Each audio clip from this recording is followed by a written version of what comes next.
Hello everyone, मैं मंजू शर्मा आज फिर से आपके लिए लेकर आ गई हूँ अपनी जनरल साइंस की क्लासेस फॉर बायोलॉजी।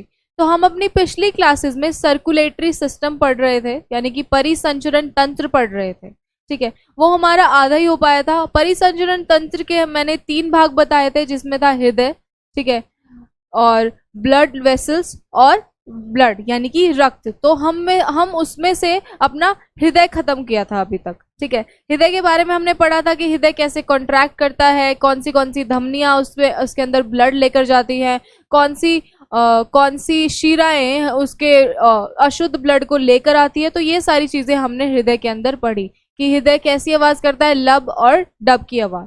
आपको डरने, मैंने आपको हमेशा बताया है कि डरने की जरूरत नहीं है। थोड़े बड़े बड़े वर्ड्स हैं, साइंटिफिक टर्म्स हैं, साइंस यही तो होती है। ठीक है, कोई बात नहीं, सिर्फ आपको समझना है, ऑब्जर्व करना है। ठीक है, ऑब्जर्व, जितना ज्यादा ऑब्जर्व करेंगे, ज्यादा रटेंगे नहीं हम लोग। ठीक है, हम सिर्फ उतना ही पढ़ेंगे। मैं आपको सारा उस तरीके से ही पढ़ाती हूँ जो हमारा अप्रोच है एग्जाम की। ठीक है, एग्जाम हमें रटना नहीं सिखाता, खासकर यूपीएससी तो हमें बिल्कुल भी रटना नहीं सिखाता। यूपीएससी हमारी सारी एनालिटिकल नॉलेज ही पूछता है। ठीक है, सारी लॉजिकल, कि हमारा लॉजिक हम प्रोसेस कैसे करते हैं अपने माइंड में चीज़ों को। तो ये सारी चीज़ें इंपॉर्टेंट है, इन सब पे आपको ध्यान देना चाहिए जब आप क्वेश्चन बैंक लगाते हैं, जब आप कोई टॉपिक पढ़ रहे हैं। कोई टॉपिक आप पढ़ेंगे तो उसको एक बार में ही ऐसा पढ़ लीजिए कि दोबारा पढ़ने की जरूरत ना पड़े।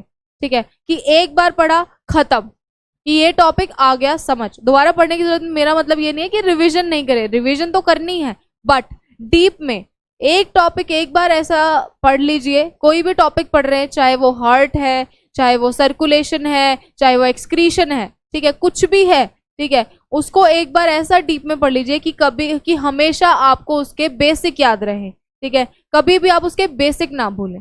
बाकी रिवीजन तो हमेशा ही करते रहना चाहिए, क्योंकि revision is the key to success. जब तक हम रिवीजन नहीं करेंगे तब तक हमारी वो चीज पक्की नहीं होगी, क्योंकि हमारा माइंड क्या है, भूल जाता है चीजों को, खासकर बोरिंग चीजों को। आपको पता ही है कि साइंस तो भाई सबको सबको बोरिंग लगती है। ठीक है, सबको लगता है साइंस कितनी बोरिंग है, कैसे पढ़ेंगे, इतनी बड़ी बड़ी टर्म्स हैं, विदाउट इमोशन है। ठीक है, लेकिन रिविजन इज द की। फिर बेसिक्स इंप्रूव होंगे और आप ऐसा अपने जब हमारा सेशन खत्म होगा ये, ठीक है, जब हमारा ये लेक्चर, हमारा ये बैच खत्म होगा, आप अपने आप को ऐसा पाएंगे कि आप अपने अंदर ही एक अलग सा डिफरेंस महसूस करेंगे। ठीक है, डिफरेंस कैसे, आप खुद ही महसूस करेंगे कि यार मुझे ये चीजें आती हैं, मेरा बेसिक स्ट्रांग हुआ है, मेरे को अब लॉजिक लगाना आ गया है क्वेश्चंस के अंदर। ठीक है, तो हमारा मेन मोटिव यही है कि आप अपने टॉपिक्स को अच्छी तरीके से पढ़िए, आप क्वेश्चन सॉल्व कर पाए। मेन मोटिव यही है, मेन अप्रोच हमारा यही रहेगा। तो आइए हम अपना लास्ट क्लास का लेक्चर अपना स्टार्ट करते हैं, उसको कंटिन्यू करते हैं। हृदय के बारे में हमने पढ़ा था कि हृदय हमारा शुद्ध और अशुद्ध ब्लड को पंप करता है, वेन्स ले जाती हैं, धमनियां और शिराएं हमारे रक्त को इधर से उधर हमारे सर से लेकर पैर तक पूरी बॉडी में परिसंचरण होता है। ठीक है, तो अब हम पढ़ेंगे कि ब्लड फ्लो करता है 3 तरीके की ब्लड वेसल्स के अंदर। वो कौन सी ब्लड वेसल्स है? धमनी यानी कि आर्टरीज, कैपिलरीज यानी कि कोशिकाएं, और वेन्स यानी कि नसें। ठीक है, नसों को आप शिराएं भी बोलते हैं, महाशिरा और ये सब। बड़ी ये महाशिरा क्या करती थी हमारी, शिरा नाम आते ही, नसें नाम आते ही आपके दिमाग में आ जाना चाहिए कि वो अशुद्ध ब्लड लेकर जा रही है। और धमनी नाम आते ही आपके दिमाग में क्या आ जाना चाहिए कि वो शुद्ध ब्लड को लेकर जा रही है। ठीक है, तो ये सारी चीजें आपको अपने माइंड में ध्यान रखनी है। जो छोटी छोटी चीजें जिन पर मैं ज्यादा आपको इम्पैक्ट देती हूँ, इन्फ्लुएंस करती हूँ कि ये चीजें याद रखनी चाहिए, आपको वो याद रखनी पड़ेंगी, क्योंकि वो चीजें हमारा बेसिक इंप्रूव कर रही है। ठीक है, सारी चीजें, जो चीजें रटने की हैं उसको तो मैं वैसे भी बोल देती हूँ कि भाई ये चीजें आपको रटने की जरूरत नहीं है, सिर्फ आप समझ लीजिए, सिर्फ आप देख लीजिए मैं क्या पढ़ा रही हूँ, मेरे शब्दों पे ध्यान दीजिए। तो हमारे रक्त के 3 तरीके से हमारा परिसंचरण होता है रक्त का। 3 चीजों से, वो क्या है? धमनियां हैं, कोशिकाएं हैं और नसें हैं। ठीक है, नसें और धमनी, वेन्स और आर्टरीज क्या होती है? धमनियां क्या करती है? ऑक्सीजनेटेड ब्लड कैरी करती है। मैंने आपको बताया था, ऑक्सीजनेटेड यानी कि शुद्ध रक्त को, शुद्ध रक्त कैरी करती हैं हार्ट से सारे बॉडी ऑर्गन्स पे। और वेन्स क्या करती हैं, नसें क्या करती हैं हमारी, डीऑक्सीजनेटेड ब्लड यानी कि अशुद्ध ब्लड, अशुद्ध रक्त को कैरी करती हैं हमारी बॉडी से हार्ट की तरफ। ठीक है, आपने देखेगा शुद्ध रक्त का कहां से कहां तक आदान प्रदान हो रहा है, हमारे हार्ट से वो बाहर जा रहा है बाकी बॉडी के अंदर, क्योंकि हमारी बाकी बॉडी को शुद्ध रक्त की जरूरत है। और जो बाकी बॉडी हमारा अशुद्ध रक्त भेज रही है वो सारा हार्ट के अंदर आ रहा है पंप होकर। ठीक है, तो ये ऐसे हमारा चलता है। ये देखिए, ये हमारी है धमनी, ऐसी दिखती है। इसके अंदर बहुत सारी लेयर्स होती है, बाहरी परत है मांसपेशियों की परत, फिर लोचदार परत, इलास्टिक होती है क्योंकि ये मूव कर रही होती है, इसके अंदर रक्त मूव कर रहा होता है, रक्त चल रहा होता है। ठीक है, इसलिए इलास्टिक होते हैं। इसके अंदर वॉल्व होते हैं, आंतरिक परत होती है। ठीक है, ये हमारी नसें ऐसी दिखती हैं। हमारी आर्टरीज किस कलर की होती हैं, लाल कलर की होती है। हमारी वेन्स किस कलर की होती हैं, ब्लू कलर की होती हैं। ठीक है, नीले रंग की होती है। ये आपको अपने हाथ में देखिएगा, आपको अपनी वेन्स दिख रही होंगी, अपनी नसें दिख रही होंगी। ठीक है, ऐसा क्यों होता है, ये नीली क्यों होती हैं, क्योंकि इसके अंदर कार्बन डाइऑक्साइड से मिला हुआ रक्त है, यानी कि अशुद्ध रक्त है। और ये लाल क्यों है, इसके अंदर शुद्ध रक्त है। ठीक है, तो मेन डिफरेंस यही था आर्टरीज और वेन्स में। इनकी संरचना देखिए, ये कुछ ऐसी दिखती हैं। वेन्स क्या करती हैं, अभी मैंने आपको बताया, वही चीज है। मैं आपको डायग्राम से, जितने ज्यादा डायग्राम्स हो सकते हैं उतने ज्यादा डायग्राम्स अपनी स्लाइड में इंक्लूड करती हूँ, क्योंकि आपको विजुअल से समझ में आएगा कि ये कैसी दिखती हैं। एग्जाम में आपके माइंड में ये विजुअल जरूर आएगा। अगर आप ध्यान से कॉन्सेंट्रेट करके इस लेक्चर को देख रहे होंगे ना, तो आपके माइंड में जरूर ये विजुअल आएगा कि भाई आर्टरीज ऐसी दिख रही थी, धमनियां ऐसी दिख रही थी और नसें ऐसी होती हैं। ठीक है, और ऐसे ऐसे ये प्रेजेंट होती हैं। बस इतना सही तो चाहिए, यही तो चाहिए कि आपके माइंड में रिटेन रहे ये चीजें कि कि ये किस तरीके से दिख रही है। अगर आपको किसी ने नहीं पढ़ाया, आपने पढ़ा ही नहीं धमनी क्या होती है, नसें क्या होती है, कहाँ काम करती हैं, कौन सा रक्त ले जाती हैं, तो आप ब्लैंक हो जाएंगे एग्जाम में बिल्कुल ही। ठीक है, और जब आप सिर्फ और सिर्फ पढ़ते हैं तो सिर्फ पढ़ने के लिए नहीं पढ़ना, उसको समझते भी हैं। और इसीलिए मैंने डायग्राम्स इंक्लूड कर रहे हैं, क्योंकि हम जब डायग्राम्स देखते हैं तो डायग्राम से ज्यादा हमें विजुअल दिखता है। ठीक है, डायग्राम से हमें ज्यादा पता लगता है, ज्यादा सही लगता है। ठीक है, तो ये हमारी वेन्यूल्स है। ये देखिए, ये हमारे कैपिलरीज है। कोशिका के बारे में मैं अभी आगे बताऊंगी। पहले ये आप नसें देख लीजिए, नसें नीले कलर की होती है, थिन होती है, पतली लोचदार पेशी दीवार होती है। इनकी पतली लोचदार पेशी दीवार क्यों होती है वेन्स की, क्योंकि वो डीऑक्सीजनेटेड ब्लड कैरी करती है। ये हमारी धमनियां हैं, ये कैरी करती है ब्लड को फ्रॉम दी हार्ट बाकी बॉडी के अंदर। ये मोटी लोचदार पेशी दीवार है, मोटी लोचदार, इसके अंदर ऑक्सीजन रिच खून होता है, शुद्ध रक्त होता है। ठीक है, फिर आती है हमारी कोशिकाएं। कोशिकाएं क्या करती है, कोशिकाएं किस लिए होती हैं, कोशिकाएं और भी छोटी होती हैं हमारी धमनियां और नसों से। इनका साइज बहुत छोटा होता है, बहुत छोटी छोटी पतली कैपिलरीज होती हैं। ये कैपिलरीज क्या करती हैं, ये हमारे आर्टरीज और वेन्स को कनेक्ट करती हैं। ये देखिए ऊपर वाले डायग्राम में। ठीक है, ये देखिए ऊपर वाले डायग्राम में क्या हो रहा है, ये हमारी नस है और ये हमारी धमनी है। इसको बीच में कनेक्ट कौन कर रहा है, ये कोशिका जाल कनेक्ट कर रहा है इसको बीच में। ये ऐसा नहीं होता कि एक धमनी दूसरी नस से ऐसे कनेक्ट हो जाएगी, ऐसे कनेक्ट हो जाएगी तो शुद्ध और अशुद्ध खून मिक्स हो जाएगा ना। ठीक है, ऐसे कनेक्ट कभी नहीं होती, हमेशा कोशिकाएं ही इन दोनों को कनेक्ट करती हैं। ये देखिए कोशिका जाल है, ऐसा जाल बनाती हैं और इनको कनेक्ट करती हैं। ठीक है, तो कोशिकाओं का मेन काम यही है। और ये क्या करती हैं, एक्सचेंज कराती है, आदान प्रदान कराती हैं, आदान प्रदान कराती हैं। किसका, पानी का, ऑक्सीजन का, CO2 का। ठीक है, आदान प्रदान कराती हैं पानी का, ऑक्सीजन का, CO2 का, न्यूट्रिएंट्स का और केमिकल सब्सटेंसेस का, यानी कि रासायनिक चीजों का। ठीक है, ये देखो कुछ ऐसी दिखती है इनकी। ये बहुत पतली होती हैं, बहुत ज्यादा पतली होती है, बहुत कम छोटी पतली साइज की होती है, तभी तो ये कनेक्ट कर पाती हैं। इन कैपिलरीज के थ्रू, इन कोशिकाओं के थ्रू ही तो फेफड़ों से ऑक्सीजन लेके हमारी धमनियां, लंग्स, हमारी धमनियां लेकर जाती हैं। ठीक है, ये पतली पतली कोशिकाएं ही तो, और ये वहां प्रेजेंट होती हैं जहां कोई भी बड़ी चीज नहीं घुस सकती। ये अपने हमारे पूरी बॉडी के अंदर जाल की तरह फैली हुई हैं। ठीक है, जाल बना रखा है ताकि हमारी पूरी बॉडी कनेक्टेड रहे। अगर आपका एक भी भाग ऐसा हो जाता है कि वो ब्लड से, उसकी ब्लड सप्लाई कट गई है, ठीक है, तो वो पार्ट खराब हो जाएगा। जैसे मेरा ये हाथ, अगर इसकी ब्लड सप्लाई कट हो जाए, ठीक है, अगर इसकी ब्लड सप्लाई को हम रोक दे तो ये नीला पड़ जाएगा। ठीक है, और फिर ये खत्म हो जाएगा, इसका कोई काम नहीं रहेगा। इसीलिए हमारे एक एक भाग तक, नाखून से लेकर बाल तक, ठीक है, हमारे एक एक पार्ट तक कौन पहुंचाती है? हमारे रक्त, ये हमारी धमनियां, नसें, और उनको जोड़ती कौन है? कोशिकाएं। ठीक है, ये देखिए, ये ऐसी दिखती है हमारी कोशिकाएं। ये देखिए, ये यहां से हमारी नसें हैं, नसें, ये देखिए यहाँ हमारी नसें हैं। ये लघु शिरा यानी कि वेन्यूल है, ये वेन्यूल, ये नस एक बड़ी है और फिर ये दो पार्ट में जब डिवाइड होती है तो उसे बोलते हैं हम लघु शिरा। ठीक है, ये बीच में कैपिलरीज हैं, कोशिकाएं हैं, वो क्या करती हैं? इनको जोड़ रही हैं। ये शुद्ध ब्लड ले, ये शुद्ध रक्त है, ये अशुद्ध रक्त है। कलर से आप पहचान गए होंगे। ठीक है, ये लघु धमनी, ये धमनी का एक पार्ट है। ठीक है, तो इस तरीके से हमारी कोशिकाएं ऐसे जोड़ती हैं किसको? नसों को और धमनियों को। अब हमने अपना पूरा सर्कुलेशन, परिसंचरण तंत्र के 3 भाग पढ़े। हृदय, ठीक है, धमनियां, वेन्स, आर्टरीज, कैपिलरीज, और अब हम आगे पढ़ेंगे कि अब आप देखिएगा कि बीमारियां भी होती हैं। बीमारियां कैसे होती हैं?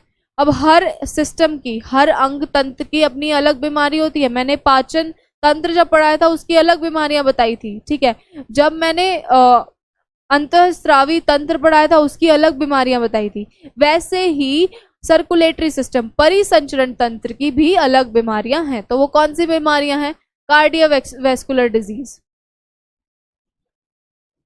Cardiovascular disease, cardiovascular disease are among the leading causes. Cardiovascular, अब मैंने आपको बताया था कार्डियो जब वर्ड आ जाए तो उससे आप क्या समझेंगे कि हृदय की बीमारी। ठीक है, एथेरोस्क्लेरोसिस, ये कंडीशन होती है।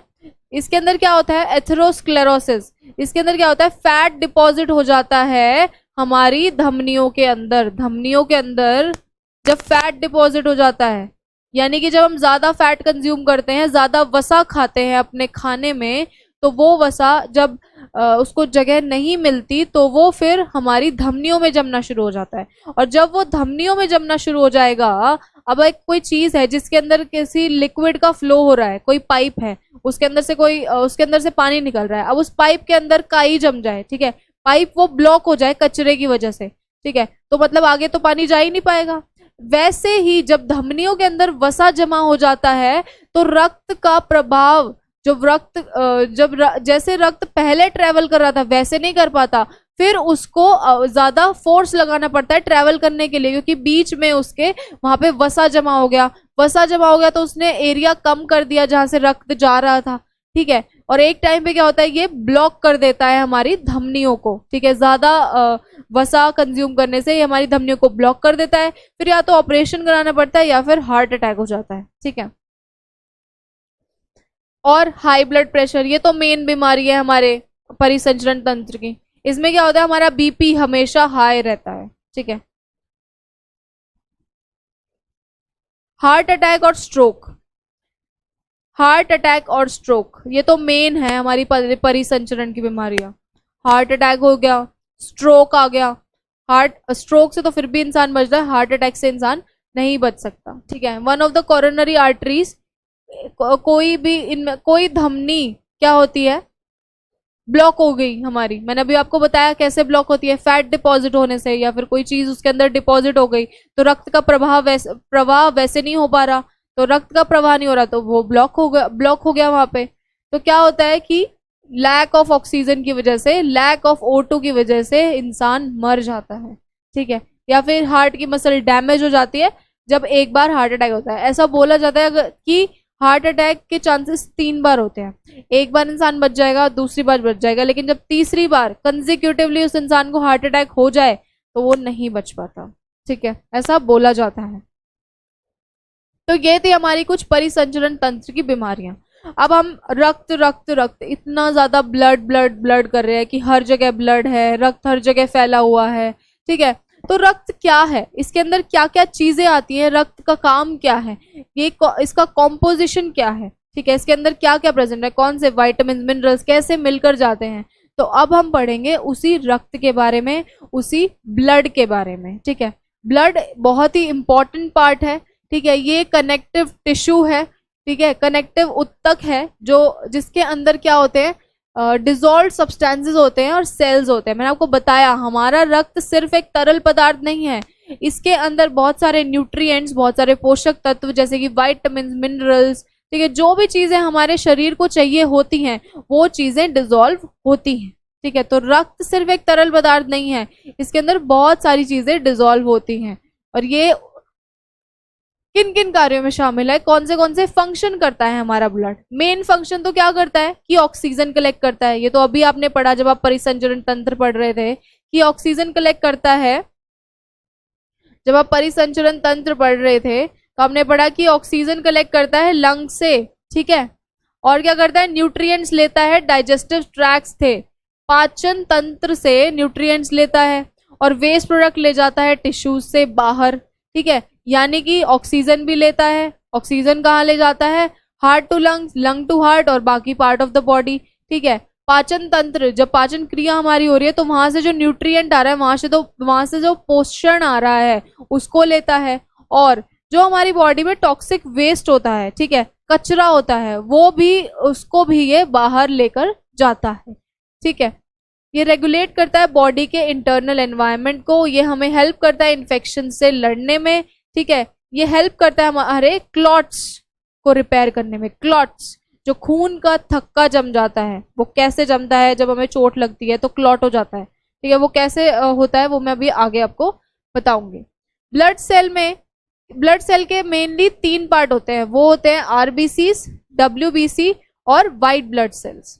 रक्त की कोशिकाएं 3 रक्त कोशिकाएं कौन सी हैं, आरबीसीज है, डब्ल्यूबीसीज है और ये प्लेटलेट्स है। प्लेटलेट्स आपको पता है इंपॉर्टेंट होते हैं, डेंगू जब होता है तो हमें क्या होता है कि प्लेटलेट्स की मात्रा कम हो जाती है। ठीक है, तो ये हमारे 3 पार्ट है ब्लड के। आरबीसीज क्या होते हैं, आरबीसीज सबसे ज्यादा मात्रा में पाए जाते हैं हमारी बॉडी में। ठीक है, बहुत सारी होते हैं और ये क्या करते हैं, ऑक्सीजन का ट्रांसपोर्ट करते हैं। आरबीसीज तो है जिसकी वजह से ऑक्सीजन जा रहा है। ठीक है, और आरबीसीज हमारी बॉडी में नए बनते रहते हैं, इनकी लाइफ साइकिल चेंज होती रहती है। ठीक है, अब आरबीसीज रेड क्यों है, ये तो आपने सोचा होगा ना कि हमारे खून का रंग लाल क्यों है। कॉकरोच के खून का रंग तो सफेद होता है, तो हमारे खून का रंग लाल क्यों है। ठीक है, आरबीसीज का कलर क्यों है, आरबीसीज की वजह से हमारे खून का रंग लाल है। और आरबीसीज यानी कि रेड ब्लड सेल्स का, लाल रक्त कोशिकाओं का कलर क्यों लाल होता है, हीमोग्लोबिन की वजह से। हीमोग्लोबिन क्या होता है, आयरन कंटेनिंग प्रोटीन होता है, एक तरीके का प्रोटीन होता है ये जो आरबीसीज में मिलता है। हीमोग्लोबिन एक तरीके का प्रोटीन होता है जो आरबीसीज के अंदर मिलता है। ठीक है, और ट्रांसपोर्ट करता है ऑक्सीजन को from lungs to tissues of the body. तो अभी आपको पता चला, अब आप कभी नहीं भूलेंगे ये चीज कि हमारे खून का रंग लाल क्यों होता है। क्यों होता है, कोई पूछेगा तो आप क्या आंसर देंगे, आरबीसीज की वजह से होता है। ठीक है, लाल रक्त कोशिकाओं की वजह से। और लाल रक्त कोशिकाओं के अंदर ऐसा क्या चीज होती है, ऐसा कौन सा प्रोटीन होता है जिसकी वजह से उसका कलर लाल हो गया, वो होता है, वो किस वजह से होता है, वो होता है हीमोग्लोबिन की वजह से। ठीक है, वो होता है हीमोग्लोबिन की वजह से। अब आपने देखा होगा कि रेड ब्लड सेल्स, अभी मैंने आपको दिखाया तो ऐसे दिखते हैं, ये देखिए ऐसे दिखते हैं, ऐसे दिखेंगे, डिस्क की शेप में होंगे। ठीक है, और पतले होंगे सेंटर में। ये कहाँ प्रोड्यूस होते हैं, रेड बोन मैरो में। जब मैं आपको इम्यूनिटी पढ़ाऊंगी तब आपको बताऊंगी कि बोन मैरो क्या होता है। अभी के लिए बस ये ध्यान रखिएगा कि आरबीसीज कहाँ बनते हैं, बोन मैरो के अंदर।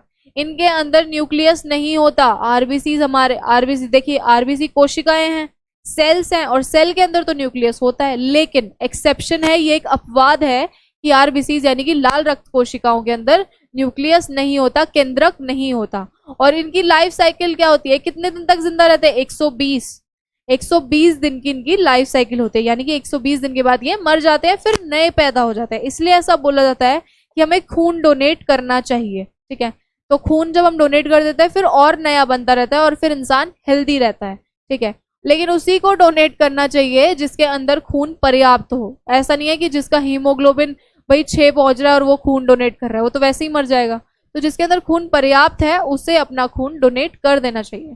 फिर अब हम आते हैं व्हाइट ब्लड सेल्स पे, यानी कि श्वेत रक्त कोशिकाओं पे। श्वेत रक्त कोशिकाओं में हीमोग्लोबिन नहीं होता, इसलिए तो ये व्हाइट कलर की होती है, सफेद कलर की होती है। मतलब अगर हमारे आरबीसीज भी हमारे रेड ब्लड सेल्स में अगर हीमोग्लोबिन नहीं होता तो हमारा खून भी सफेद होता। ठीक है, तो हमारा खून लाल हीमोग्लोबिन की वजह से। अब हम बात करेंगे डब्ल्यूबीसी के अंदर हीमोग्लोबिन नहीं होता। ठीक है, ये बहुत कम, इनकी मात्रा कम होती है आरबीसी से, लाल रक्त कोशिकाओं से इनकी मात्रा कम होती है। ये प्रोड्यूस होते हैं बोन मैरो में। ध्यान दीजिएगा, दोनों लाल रक्त और श्वेत रक्त बोन मैरो में प्रोड्यूस होते हैं। लेकिन डिफरेंस क्या हो गया, इनके अंदर केंद्रक प्रेजेंट होता है। ठीक है, इनके अंदर केंद्रक प्रेजेंट होता है, केंद्रक प्रेजेंट होता है। व्हाइट ब्लड सेल की क्या लाइफ साइकिल है, ये या तो सालों जिंदा रह सकते हैं, महीनों जिंदा रह सकते हैं, या डेज जिंदा रह सकते हैं। डिपेंड करता है कि किस तरीके से इनका फंक्शन हो रहा है बॉडी के अंदर, किस तरीके से बॉडी में, किस तरीके से हमारे ऑर्गेनिज्म को इसकी जरूरत है, तो ये उस तरीके से जिंदा रहते हैं। इनका कोई डेफिनेट साइकिल नहीं है। लेकिन आरबीसी का है, लाल रक्त कोशिकाओं का वो है 120 दिन। श्वेत रक्त कोशिकाओं को हम क्या बोलते हैं, आर्मी बोलते हैं, सर्कुलेटरी सिस्टम। ये क्यों आर्मी, हम इसको बोले आर्मी क्यों बोला जाता है इनको, आर्मी इसलिए बोला जाता है क्योंकि ये हमें इन्फेक्शन से बचाती हैं, हमारे वायरसेस से लड़ती हैं, और बैक्टीरिया जो हमारे बॉडी के अंदर आ गए हैं उनको अटैक करती हैं। ठीक है, उन बैक्टीरिया को अटैक करती हैं, उन बैक्टीरिया को अटैक करती हैं, और जो वायरस हमारी बॉडी के अंदर आ गए हैं उनको, उनसे लड़ती हैं। ठीक है, तो यही है हमारी आर्मी, बोला जाता है इनको, हमारी बॉडी की। ठीक है, श्वेत रक्त कोशिकाएं बहुत प्रकार की होती हैं। कुछ क्या करती हैं, हमारे बैक्टीरिया को डाइजेस्ट कर लेती हैं। ठीक है, कुछ उनको मार देती हैं, कुछ क्या करती है, हमारे हिस्टामीन्स रिलीज करती हैं। ठीक है, ये हिस्टामीन क्या होता है, जब हमें इन्फेक्शन होता है, इन्फेक्शन के टाइम पे होता है, ये इन्फेक्शन के टाइम पे रिलीज होता है हिस्टामीन। मैं आपको जब इम्यूनिटी बढ़ाऊंगी तो हिस्टामीन के बारे में बढ़ाऊंगी। अभी बस इतना ध्यान रखिएगा कि हमारी व्हाइट ब्लड सेल, श्वेत रक्त कोशिकाएं क्या काम करती हैं। ठीक है, ये इनका मेन काम होता है कि ये एंटीबॉडी प्रोड्यूस करती हैं। ठीक है, एंटीबॉडीज प्रोड्यूस करती हैं। एंटीबॉडीज क्या करती हैं, हमारी बॉडी की आर्मी होती है। हमारे जो श्वेत रक्त कोशिकाएं हैं एंटीबॉडीज प्रोड्यूस करती हैं, और वो क्या करती है, वो लड़ती हैं बाहर के इन्फेक्शन से, चाहे वो वायरस है, चाहे वो बैक्टीरिया है, जो भी हमारी बॉडी के लिए हार्मफुल है, हमारी बॉडी के लिए सही नहीं है, उससे वो लड़ती हैं और हमारी इम्यूनिटी को बढ़ाती हैं। ठीक है, फिर अब आता है हमारा प्लेटलेट्स एंड ब्लड क्लॉटिंग। हमारी बॉडी के अंदर देखिए, भगवान ने हमारी बॉडी को ऐसे बनाया है कि हम, हमारी बॉडी में हर एक चीज के लिए, हर डिजीज के लिए उसके अंदर क्षमता है लड़ने की। वैसे ही जब हम चोट लग जाती है तो उसके अंदर क्षमता होती है खुद को ठीक करने की, खुद को बिल्ड करने की दोबारा से। ठीक है, तो हमारी बॉडी के अंदर मैकेनिज्म होता है हील करने का खुद को। हमारी ब्लीडिंग कैसे स्टॉप हो जाती है, देखिए अगर ये चीज बनाई नहीं होती, कि क्लॉट बना ही नहीं होता, तो मतलब फिर हमें चोट लग गई, या फिर हमारा हाथ यहाँ से कट गया, कोई बड़ा एक्सीडेंट हो गया। ठीक है, छोटी चोट से तो ज्यादा नहीं होता, पर कोई बड़ा एक्सीडेंट हो गया तो हमारा खून बहता रहता, खून बहता रहता, तो खून खत्म हो जाता, आखिर में जाके डेथ हो जाती। लेकिन ये चीज हमारी बॉडी में बनाई गई है जिसे बोलते हैं हम क्लॉट, खून का थक्का जमता है। ठीक है, ब्लड क्लॉटिंग किस वजह से होती है, प्लेटलेट्स की वजह से होती है। ये एक तरीके के प्रोटीन है, ठीक है, जो ब्लड की क्लॉटिंग कराते हैं। अब आप यहाँ पे देखिएगा कि ब्लड की क्लॉटिंग कैसे होती है। कहीं भी आपको ऐसी रिप्रेजेंटेशन डायग्राम्स की नहीं मिलेगी। हम लोगों ने बहुत मेहनत करके इन सब चीजों को बनाया है, क्योंकि विजुअल, जितना ज्यादा विजुअल करेंगे आपके बेनिफिट के लिए, आपके लिए इम्पोर्टेंट है। तो हम लोग बहुत मेहनत करके आपके लिए चीजें लाते हैं। आप थोड़ा कॉन्सेंट्रेशन से अगर पढ़ेंगे ना और हमारे साथ जुड़े रहेंगे तो आप जरूर सफल होंगे। ठीक है, तो आप ये देखिएगा कि कैसे हमारा ब्लड क्लॉट, खून का थक्का जमता है जब हमारे को चोट लग जाती है। ठीक है, ये ब्रेक हो गई, देखिए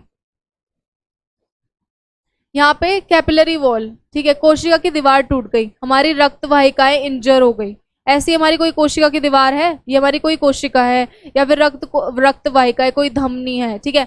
तो इसमें क्या हुआ, ये यहाँ से टूट गई, देखिए ये इंजर हो गई, यहाँ से टूट गई, तो ये ठीक कैसे होगी, ये देखिए यहाँ पे क्या होता है, यहाँ पे प्लेटलेट्स, ये हमारे प्लेटलेट्स हैं, ये प्लेटलेट्स आके यहाँ पे जुड़ जाते हैं एक जगह, ग्रुप बना लेते हैं, क्लम्प बना लेते हैं, और क्या रिलीज करते हैं, थ्रोम्बोप्लास्टिन। ये आपको याद रखना है कि प्लेटलेट्स क्या रिलीज करते हैं, थ्रोम्बोप्लास्टिन रिलीज करते हैं। थ्रोम्बोप्लास्टिन से क्या कन्वर्ट होता है, प्रोथ्रोम्बिन, और प्रोथ्रोम्बिन से थ्रोम्बिन। ये चीजें आपको याद रखनी है, मैंने आपको बताया था, जो चीजें नहीं है फालतू की वो आपको नहीं कराऊंगी, लेकिन जो इंपॉर्टेंट है वो आपको याद रखनी ही पड़ेगी। हिंदी में भी इनको थ्रोम्बोप्लास्टिन ही बोलते हैं, हिंदी वालों के लिए थ्रोम्बोप्लास्टिन,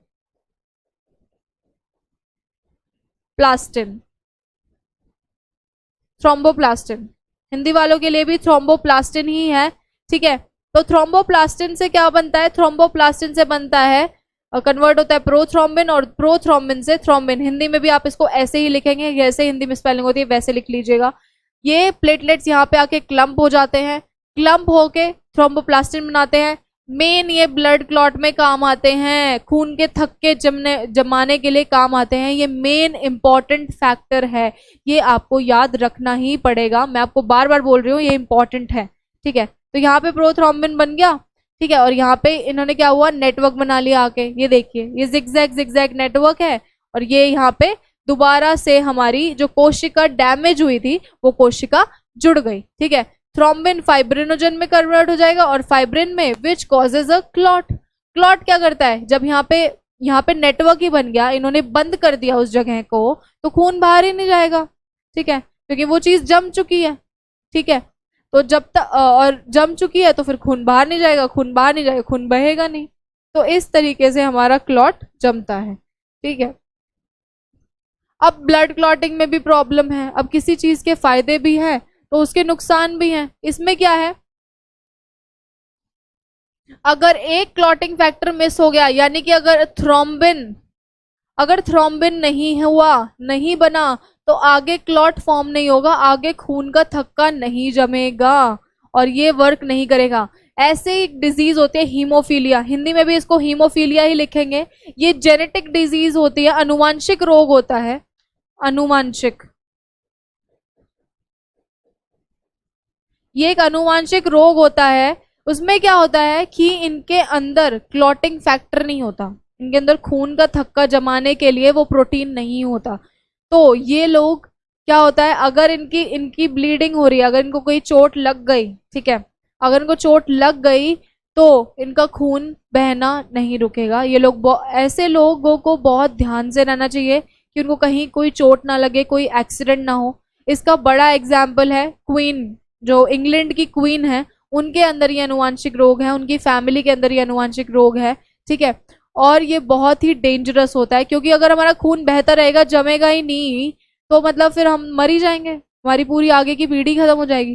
तो इसलिए ऐसे लोग बहुत ध्यान से रहते हैं, ये ब्लड क्लॉट्स नहीं प्रोड्यूस कर सके। और अगर कोई छोटे से छोटी चोट भी लग जाए, इनको खरोच भी लग जाए, तो भी इनका खून बहता रहेगा, रुकेगा नहीं, ठीक है। तो ये बहुत डेंजरस डिजीज है जिसको हो जाती है, मेनली ये अनुवांशिक रोग है, वैसे ये नहीं होता है। अभी तक हमने ब्लड के बारे में पढ़ा, ब्लड के इतने सेल्स थे, ब्लड के अंदर ये रोग हो रहे थे, क्लॉटिंग कैसे हुई, मेन मैं आपको इंपॉर्टेंट बता रही हूँ, इसके ऊपर प्रेशर दे रही हूँ कि आपको क्लॉट के बारे में पढ़ना है। कैसे बनता है, थ्रोम्बोप्लास्टिन, फिर प्रोथ्रोम्बिन, फिर थ्रोम्बिन, फिर फिब्रिनोजन, फिर फाइब्रिन, ठीक है। हिंदी में भी इनको फाइब्रिन और फिब्रिनोजन ऐसे ही लिखना है, ठीक है, लेकिन आपको ये पता होना चाहिए कि ये सारी चीजें किसके अंदर काम आती हैं, ब्लड क्लॉट के अंदर काम आती है, खून के थक्के जमाने के लिए काम आती हैं। अब आपने देखा होगा कि सबका ब्लड ग्रुप क्या होता है, सबका ब्लड ग्रुप अलग है, मेरा बी है, सामने वाले का ए होगा। आपने देखा होगा आपके मम्मी पापा का भी ब्लड ग्रुप सेम नहीं होता, क्यों नहीं होता, क्योंकि ब्लड ग्रुप अलग अलग होते हैं, ठीक है, वो म्यूटेशन से आते हैं ब्लड ग्रुप, ठीक है। हिस्ट्री क्या है ब्लड ग्रुप की, कैसे पता चला कि भाई अलग अलग ब्लड ग्रुप होते हैं, कैसे, किसने खोजा, तो वो थे साइंटिस्ट, हमारे थे कार्ल लैंडस्टेनर। कार्ल लैंडस्टेनर ने डिस्कवर किया ह्यूमन ब्लड ग्रुप्स को, ठीक है। इसी वजह से उनको नोबेल प्राइज भी मिला था फिजियोलॉजी और मेडिसिन में 1930 में, ठीक है। इन्होंने बहुत बड़ा काम किया हमारे ब्लड ग्रुप्स को डिस्कवर करके, क्योंकि अगर हम ब्लड ग्रुप नहीं डिस्कवर कर पाते और हम किसी की बॉडी के अंदर दूसरे तरीके का खून चढ़ा देते हैं तो उसकी डेथ हो जाती है। क्योंकि हमारी बॉडी क्या करती है, दूसरा अगर कोई ब्लड ग्रुप चढ़ाएंगे, दूसरा ट्रांसफ्यूजन करेंगे, जब ट्रांसप्लांट होता है या कोई बड़ा ऑपरेशन होता है या फिर वैसे भी किसी के अंदर खून चढ़ाते हैं, तो पता होना चाहिए ना कि उसका ब्लड ग्रुप सेम है, सेम होगा तभी तो चढ़ा पाएंगे। अगर कार्ल लैंडस्टेनर हमें बताते ही नहीं कि हमको कौन, हमारे अंदर अलग अलग ब्लड ग्रुप है, तो हम किसी भी ह्यूमन के अंदर चढ़ाते और वो मर जाता, ठीक है। तो इसीलिए इन्होंने बहुत बड़ा और बहुत इंपॉर्टेंट काम किया, तभी इनको नोबेल प्राइज मिला मेडिसिन में 1930 में।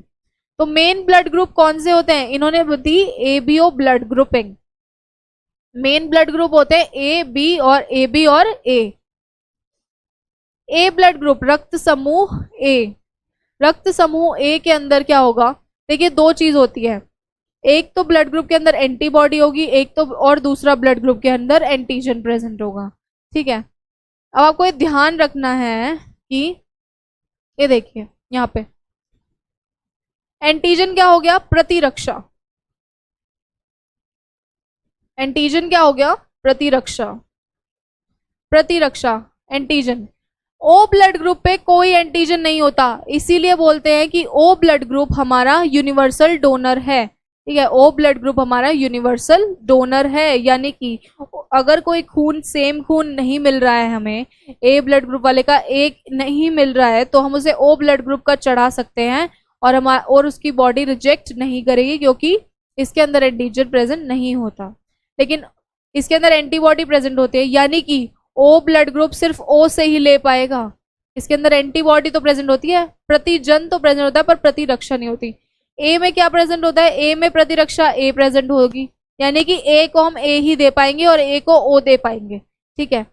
बी एंटीबॉडी होती है, बी अगर चढ़ा दिया तो इंसान मर जाएगा ए ब्लड ग्रुप वाले को, ऐसे ही बी वाले को बी चढ़ाना चाहिए और ओ चढ़ाना चाहिए, ठीक है। ऐसे ही ए बी वाले को ए बी प्रतिरक्षा होती है और एंटीबॉडी ए बी के अंदर नहीं होती, तो ए बी को हम ए बी दे सकते हैं, हमें ए बी को कौन सा चढ़ा सकते हैं, ए चढ़ा सकते हैं, बी चढ़ा सकते हैं और ओ चढ़ा सकते हैं। तो हम ए बी को, तो ए बी क्या हो गया, A B blood group, A B रक्त समूह क्या हो गया हमारा, यूनिवर्सल एक्सेप्टर हो गया, यानी कि उसको कोई भी ब्लड ग्रुप चढ़ा सकता है, ठीक है। ऐसे ही एक रीसस फैक्टर होता है पॉजिटिव और नेगेटिव का, ये भी कार्ल लैंडस्टेनर ने दिया था। दोनों तरीके की ब्लड ग्रुपिंग कार्ल लैंडस्टेनर ने दी थी, पॉजिटिव और नेगेटिव का फैक्टर भी कार्ल लैंडस्टेनर ने दिया था, यानी कि A positive, A negative, B positive, B negative, ठीक है। और जो ओ नेगेटिव होता है, ठीक है, जो ओ नेगेटिव होता है वो हमारा यूनिवर्सल डोनर होता है, ठीक है। तो यहाँ हमारी खत्म होती है सर्कुलेटरी सिस्टम की क्लास। सर्कुलेटरी सिस्टम में हमने हृदय के बारे में पढ़ा, ब्लड वेसल्स के बारे में पढ़ा, ब्लड के बारे में पढ़ा, बहुत सारी इंपॉर्टेंट चीजें पढ़ी, ब्लड क्लॉट के बारे में पढ़ा, ठीक है, क्या इंपॉर्टेंट है ये सारी चीजें पढ़ी। आज की हमारी क्लास बहुत ज़्यादा इंपॉर्टेंट थी, हमारी पिछली क्लास भी बहुत इंपॉर्टेंट थी। बहुत ध्यान से, बहुत कंसंट्रेशन के साथ पढ़िएगा और मेरे शब्दों पे ध्यान दीजिएगा, मैं किस तरीके से पढ़ा रही हूँ, किस पे ज़्यादा मैं प्रभाव दे रही हूँ कि ये इम्पॉर्टेंट है, तो आप ज़रूर, आपका बेसिक ज़रूर इम्प्रूव होगा। तो आज के लिए इतना ही, थैंक यू, मिलेंगे नेक्स्ट क्लास में।